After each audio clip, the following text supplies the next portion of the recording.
Welcome to Aligned for Success podcast, where we help chiropractors create practices that truly serve their life's vision.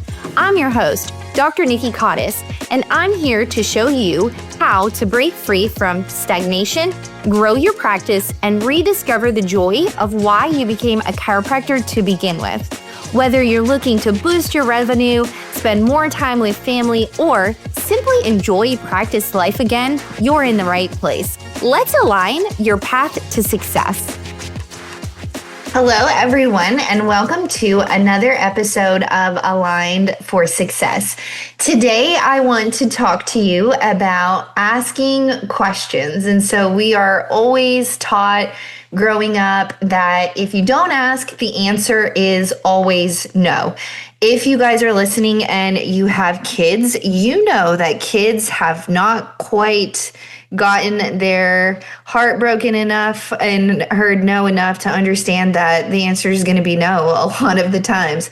My daughter Hazel will still ask for everything all the time, even though sometimes the answer is no. So we're not born with this innate fear of asking questions. It's definitely ingrained in us and learned over time. So I do want to share a story with you guys.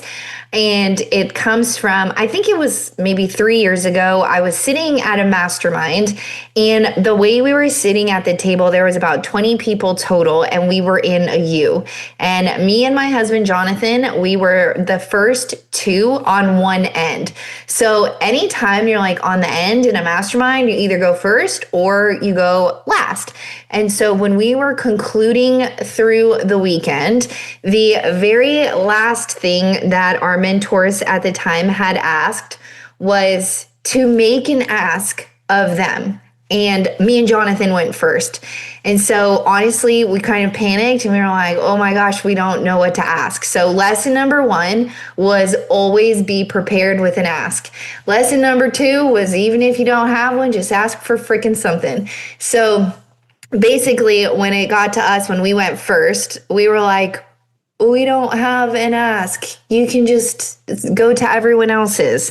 And it was truly a missed opportunity. And it's something that I literally reflect on all the time because it taught me so much about being uncomfortable and just making an ask.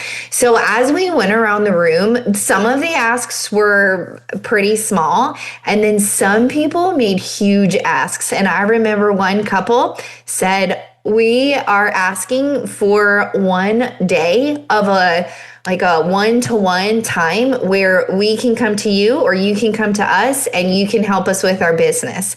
And they said yes. And I was like, oh my gosh, we could have asked for them to come to visit us, work with us in person, and they said yes. So that honestly was a life-changing moment for me, and learning that no matter what it is, that if you don't ask, the answer is always no. So I want you guys to think about a time if you've ever just been one question away from a completely different outcome. And so since that moment, I've always taken the opportunity to make an ask if it arises. So one of my biggest asks, as you guys know, I do work for the Wealthy Practitioner for Stephanie Wigner, and I asked for that job, which was the biggest ask I've probably ever made.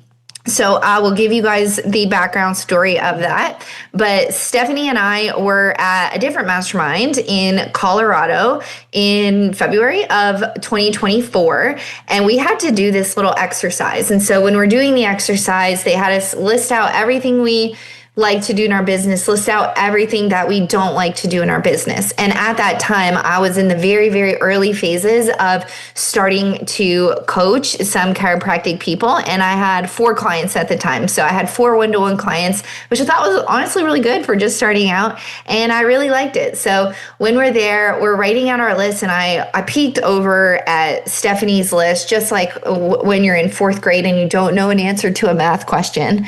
And I realized that our lists were totally opposite. And so I am really a list girly, A through Z. Just like I said last week, I am a routine girl in a non-routine world. But anyway, our lists were so different. And so I saw that. And then I was like, maybe there's opportunity that instead of me working for myself or trying to build this thing on my own, maybe I can just work for Steph.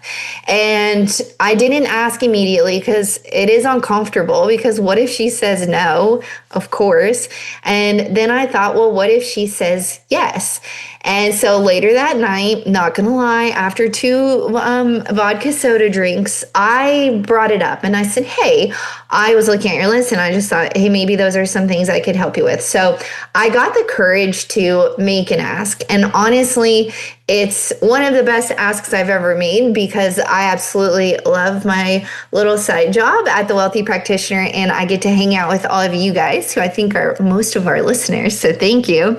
But just having the courage to make an ask. So I also want you guys to think about if there is something that you have been wanting to ask, but you are too afraid of rejection. And so the most common reasons why people don't make an ask is, number 1, fear of rejection. So they're just going to say no. Number 2, assuming the answer is no before we even ask.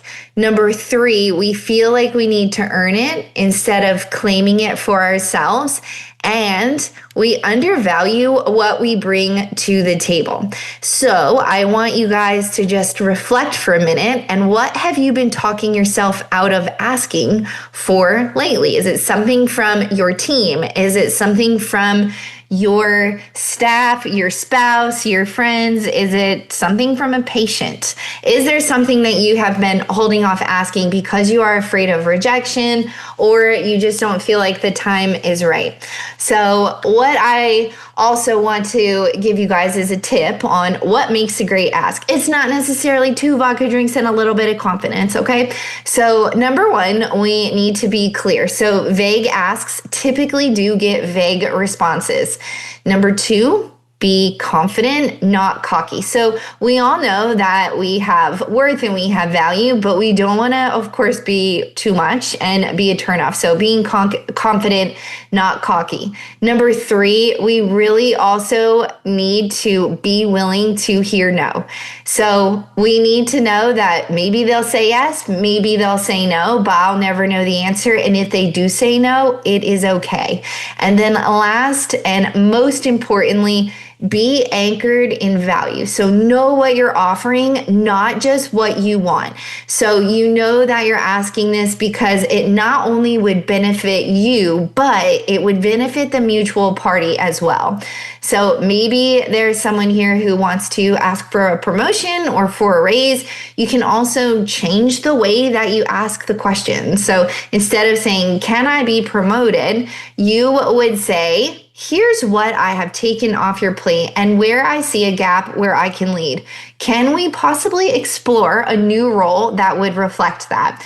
And so now you're getting the wheels turning of, oh yeah, you have taken this off of my plate. And you know what? I do have gaps, and I actually didn't know that you had capacity for more.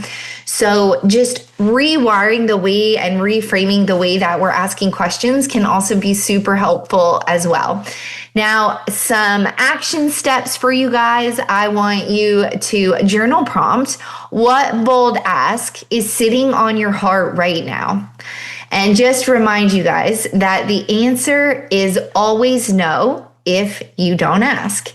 If you guys liked this episode, please tag me with your favorite takeaway or either one, DM me on Instagram, the bold ask that you're ready to make. I would love to give you guys just a confidence boost that you got this and that you can handle this. Thank you all again for tuning in to another episode of Align for Success. I will see you next week. Thanks for tuning in to Aligned for Success. If today's episode resonated with you, please be sure to subscribe and leave a review. This helps other chiropractors find their way to practice freedom too.